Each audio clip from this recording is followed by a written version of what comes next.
Francesco Castelli, llamado Borromini.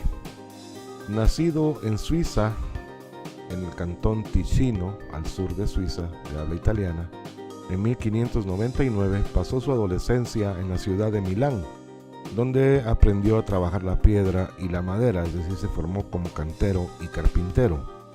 En 1614, es decir, a los 15 años, se trasladó a Roma bajo la protección de Maderno, que era lejano pariente de su madre, y se puso a trabajar como cantero y dibujante para el gran arquitecto.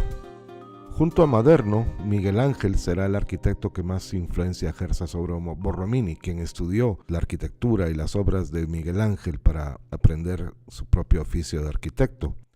También se dedicó durante esos primeros años en Roma a estudiar las obras clásicas de los maestros romanos, es decir, la arquitectura del Alto Imperio y del Bajo Imperio romanos, creando una fuerte afinidad con el clasicismo en él. También se dejó influenciar por los avances científicos protagonizados en esa época por algunos destacados científicos, como sobre todo por Galileo.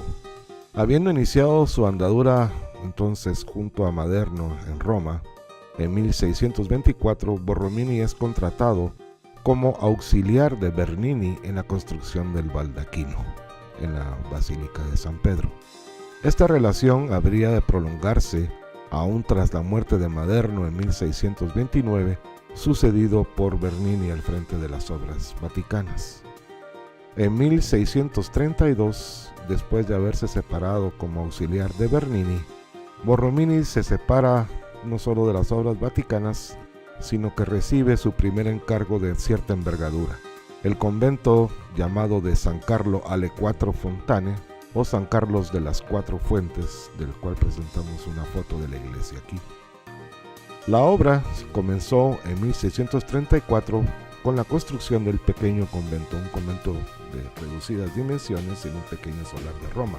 Este convento está organizado en torno a un claustro rectangular de 2 cuerpos con los ángulos achaflanados, como vemos en esta foto, y grandes arcos de medio punto que rompen el esquema rígido y pequeño que tenía el diseño original que había propuesto Borromini, después lo cambió. Además, vemos que en las esquinas achaflanadas encontramos que no son rectas, sino que son convexas para crear mayor dinamismo en cuanto a la lectura del espacio.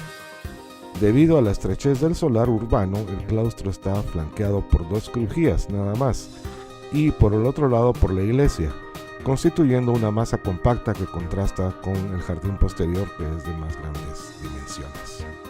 En 1638 se inició la construcción de la iglesia de este convento, construida sobre una serie de elipses entrelazadas sin una clara ruptura entre ellas, generando un espacio dinámico, un espacio como algo que no se había visto hasta entonces en Roma. Aquí vemos la sección de la iglesia y el patio del convento, donde vemos que la concepción de Borromini es generar espacio totalmente dinámico, no solo en la planta, sino también en los alzados, creando un dinamismo de múltiples dimensiones.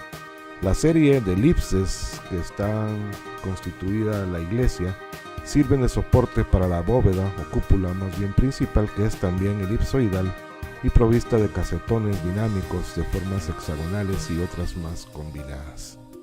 Todo el conjunto simétrico y canónico se articula a través de líneas curvas, que son las que se perciben finalmente después del entrelazamiento de las elipses. Estas líneas curvas se extienden hacia los planos elevados, arcos y arquitraves, como vemos aquí. Fíjense en la fotografía. En las fotografías de la derecha, en ambos casos vemos los entablamentos con los arquitraves y las cornisas en forma curva que van generando el espacio a través de la lectura de espacios convexos y cóncavos, que son una característica de esta pequeña iglesia. También desde 1634 Borromini contará con la protección de Virgilio Spada, influyente personaje de la corte vaticana, para el que ha llevado a cabo reformas en su palacio.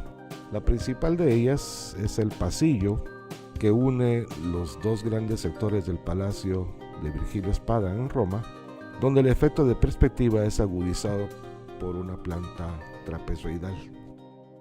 Se dice que Bernini, cuando creó la Scala Regia, se basó en esta escalera, o en este pasillo más bien, de Borromini, que había creado antes que Bernini, en este Palacio Espada. La idea de Borromini era generar un espacio perspectivo y un pasillo monumental en un espacio pequeño. Por eso es que se convierte en planta en forma trapezoidal, lo mismo que en elevación, cerrándose el espacio en cuanto a las visuales conforme el espectador va a entrar a él desde el lado principal del patio.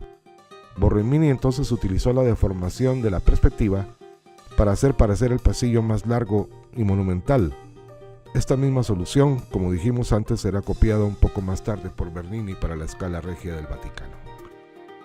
En 1637, Borromini recibe el encargo para llevar a cabo la reforma, más bien la construcción completa, de la fachada del oratorio de San Felipe Neri, en el cual Borromini experimentó por primera vez con sus fachadas cóncavas. Vamos a destacar varios elementos en esta fachada que son importantes. La fachada cóncava y su contraparte convexa al centro componen un conjunto que es a la vez contrastante y dinámico. Si vemos cómo Borromini deforma el espacio, en la concavidad de la fachada telón, dividida en 5 calles, contrasta con esa concavidad la convexidad de la calle central en el nivel primero, es decir, la planta baja. Pero veamos también cómo deforma Borromini, para crear un efecto más dinámico, cómo deforma el tímpano en la parte superior de la fachada, es decir, el remate. Esto es una combinación de un tímpano, o más bien de un frontón triangular y un frontón escarzano.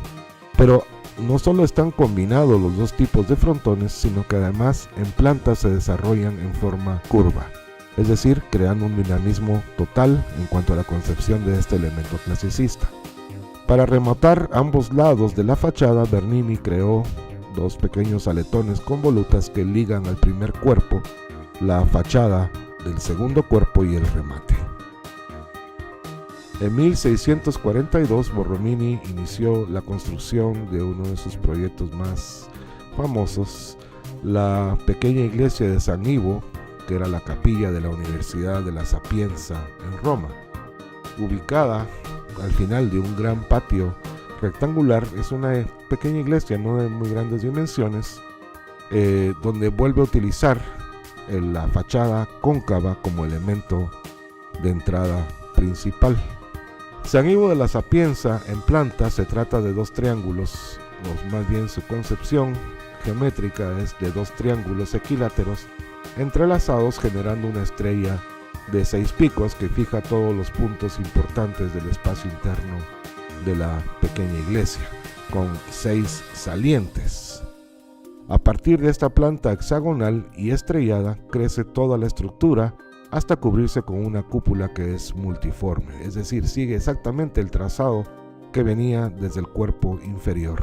La cúpula entonces resulta el elemento de remate lógico para este diseño bastante dinámico. Aquí vemos en las fotos como el entablamento fija también las nervaduras internas de las que está compuesta la cúpula. En esta otra foto vemos el dinamismo del espacio de la cúpula combinada con los entablamentos y la decoración. Aquí vemos en este otro esquema la planta con los diseños de la cúpula reflejados en esta representación. Al exterior, la cúpula queda recubierta por un tambor que está rematado por una linterna en forma de espiral, algo totalmente inédito e insólito. Este es un dibujo de la mano del propio Borromini mostrando el diseño de esta linterna en forma espiral.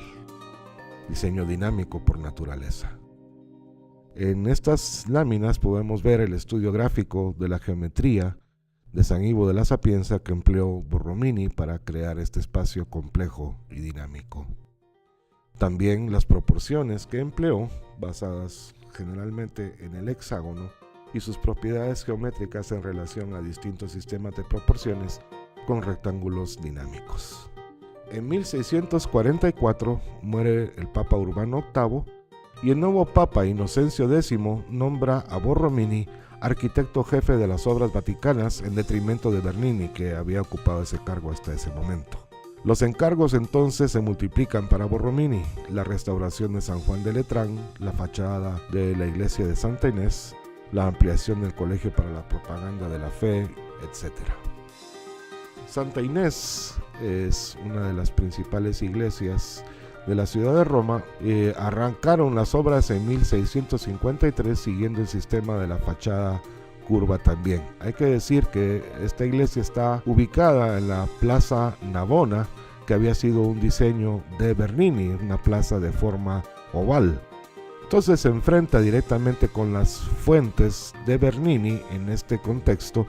A estas alturas Bernini y Borromini ya eran grandes rivales. En 1657 el papa que sucedió a Inocencio X, llamado Alejandro VII, obligó a Borromini a abandonar la obra de Santa Inés, que por otro lado es una obra extraordinaria. La planta de Santa Inés muestra un espacio regular y centralizado, con 4 exedras que permiten fugar el espacio central en otras tantas direcciones, y una fachada que es ante todo cóncava. En cierto modo es un planteamiento similar al que hizo Bernini en San Andrés del Quirinal, pero en este caso mucho más articulado. Sin embargo, el conjunto es mucho más monumental que San Andrés del Quirinal, acorde a la escala de la plaza y coronado por 2 campanarios muy altos y una gran cúpula con un tambor elevado. Este modelo será recreado posteriormente en casi toda Europa por parte de los arquitectos del barroco tardío. El resultado de la concepción de Borromini fue un espacio monumental y centralizado que provee de escala y proporción a la piazza o plaza Navona a la cual preside. En el Colegio de Propaganda Fedi, la ampliación de este colegio alargaba la estructura realizada por Bernini anteriormente, en 1644. Aquí vemos el alcance de las obras de ambos arquitectos. Al lado izquierdo, la sección que realizó Bernini en 1644 y más arriba vemos la realización de Borromini. Aquí podemos ver el contraste en los lenguajes de ambos grandes arquitectos. Bernini se muestra mucho más sobrio y en contraste con esa sobriedad, Borromini contrasta con la articulación de los paramentos.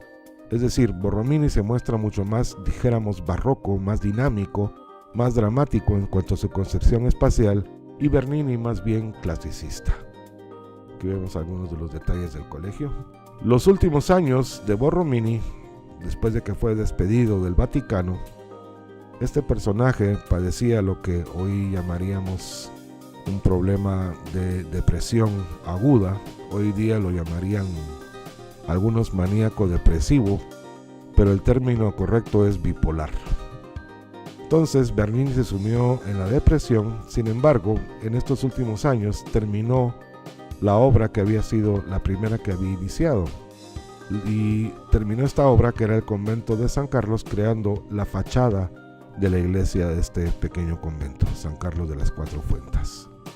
La concepción de la fachada de San Carlino, de San Carlos de las Cuatro Fuentes, esta composición, siguiendo el orden clásico, se altera por el uso de la combinación de las formas cóncava y convexa, si bien la gran novedad reside en que la fachada es tratada como un ente autónomo, es una fachada telón.